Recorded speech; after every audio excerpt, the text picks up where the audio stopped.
Well, see, you can't use P setting because it'll do autofocus. Oh, so you can't use the P setting. I can go to manual or whatever, like you're saying, and change all that stuff. Yeah. And you should have a ring around your lens that you just turn to get it focused. Yeah, This one is, off. there's actually a little Yeah, drag thing I gotta do. To learn how to do more on that. But I can do what you're talking about electronically. What will help you is if you zoom up on your light display, focus in, and then zoom back, and you'll get it. That's how you'll get it better. All right. So my next question is, you're saying this -1, -2. I assume that's playing with the aperture as well. No, don't worry about the aperture. The gain will take care of that. That's actually, I think it turns out to be how fast it responds, right? No. It slows down Well, the speed when you're doing the You're minus. compensating, like whatever the normal settings are for aperture and speed, by turning up the gain, you're telling it by whatever the normal settings are, decrease it by this much, by this one. So it's going to be bright, so we want you to take in a little less light. Right. But and look for the fireworks settings. If you got it, you'll probably be okay just using that setting. Let me just say, ask you this: the aperture does affect the sharpness of each ball, right? Well, it's if you're way off, the ball can look like a balloon. Well, but then so you mess it with your exposure setting. Your at what speed is your camera taking the picture? Right. If you've got an ISO setting that's very low, then that aperture setting would be very big. And what the aperture is affecting, I think what you're trying to say is it affects your depth of field.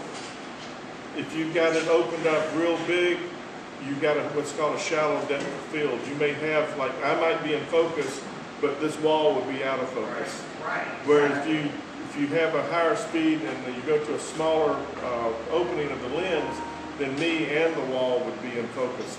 But most of the cameras, you don't have to worry about your aperture and speed settings. If you just mess with the gain or fireworks settings, your camera will take care of all that for you.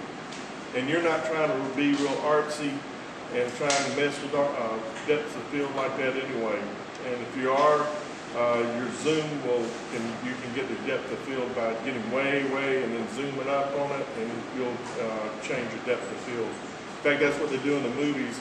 They'll have a shot real far away, or use a telephoto lens, and it looks like Danny and I are fighting, but we 3 feet apart, and shooting over your shoulder.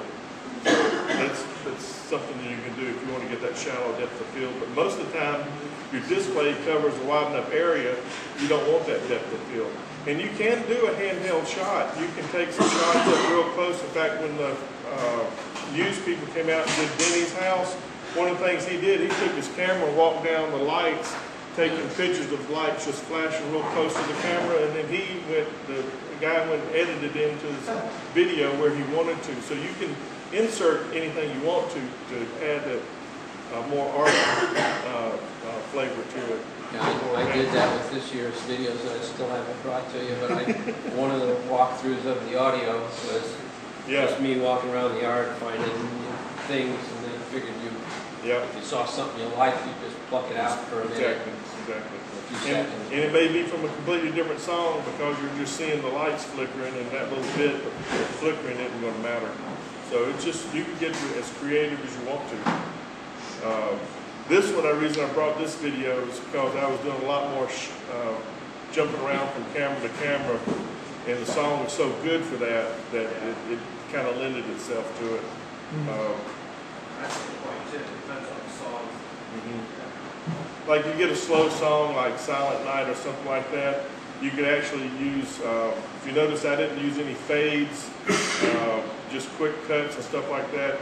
People will see their camera and I can fade, and every shot will be fading from one to the other. And if you watch TV, very seldom do you see fades. Right. And so what you would do on like Silent Night, it would lend itself to have some fades in there showing from this, and it's kind of got a real mellow, slow transition to another scene. So you could do that to help put that mood out for somebody. But just it's like zoom on your camera. You'll see people up zooming in, zooming out, zooming in, zooming out, and you don't do that. Yeah. Maybe just a real high-level summary of how do you get light-o-rama, because now you got your sequence and your audio is all there. How do you get light-o-rama to work and the video to all be lined up?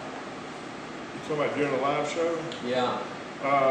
Light-o-rama, my audio is actually a video file. Okay. And so Light-o-rama has a video output if you're using a video file. It has a video screen pops up that's part of the Light-o-rama window there, and you can watch the video while you. So you just did your video first, and you put it in there. Now you're seeing the audio, so you just built your sequence to that. Right. And it will just start it all up together. If you notice, it doesn't say audio file anymore. Which media file are you using? Yeah. Oh, so it's the media file Yeah, that tells you. Anything that Windows Media Player can play, Yep. you can use them. That explains why I've never seen it, because I've never tried to open a video file on the way around. Right. Yeah, you can do WMB as well as WMA. Yeah. Right. I did it once, just to see what happened. It's all automatic. It's nothing. Yeah, I can does see it. it now. And when I play the show, I believe one of the settings is you play the show and has show video full screen. And so when I do that, I have on my computer at home, I have two outputs on my video card. One goes to my monitor, and then I got one goes to cable, goes out in the yard. See how you could use your second display. Well, that's the same thing that the desktop's got. It's got Two outs. instead of one. Okay. And so, and you tell it, then on your computer, you tell it to use the second video as your output, and so then it works out. That's up to your camera. Yeah. But yeah, the Light-o-rama has the capabilities to do the video at the same time. In fact, I found out the hard way on the Halloween show. I had to go to putting my entire show in one video, all my songs and everything, because it would play a video and stop. When the next song would start up, I'd get a lot of green pixelation on the wall as the video was starting up. So I then took all my songs and made one long video, one long sequence of all my stuff. So I play one video and I get a seamless now going from one song to the other to the next song. I got the voiceovers from The Minute Elf, and they worked out real good. I got a pumpkin he talks in between telling people about watching the neighbors and stuff. And, Yeah, I remember that. yeah, so, and it just, it just works out real good. So now I've got to do this for my Christmas. I've got to put it all in one big sequence so that I can don't have that problem this year. So that's the other thing. That's about, yeah.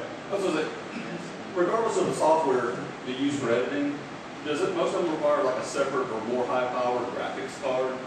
Not necessarily. You can get the low-end ones and be fine. I try to not get so much into how Adobe does it, but to give you a generic way of seeing it, no matter if you, I think Windows has a real basic editing. Movie Maker, yeah. Yeah. It's real basic. There's some editing ones out there that aren't that expensive. Well, I was in the store, Best Buy the other day looking, and I found some 49 all the way up into the thousands, and it seemed like they always said about using a different video card, graphics card. And if you've got a computer that's been bought recently, you're probably okay on your graphics card. I would definitely look at the Elements program from Adobe. What I like about it is you can lay you say you take 4 videos, you just lay them right there together, one on top of the other, and it just makes it so much nicer and easier instead of doing something and then putting another one from another one over here, and then you got to bring this in, and it just, and you get a razor blade, you cut it just like it's a razor blade. They try to make it like you were doing film a long time ago using the same kind of terminology.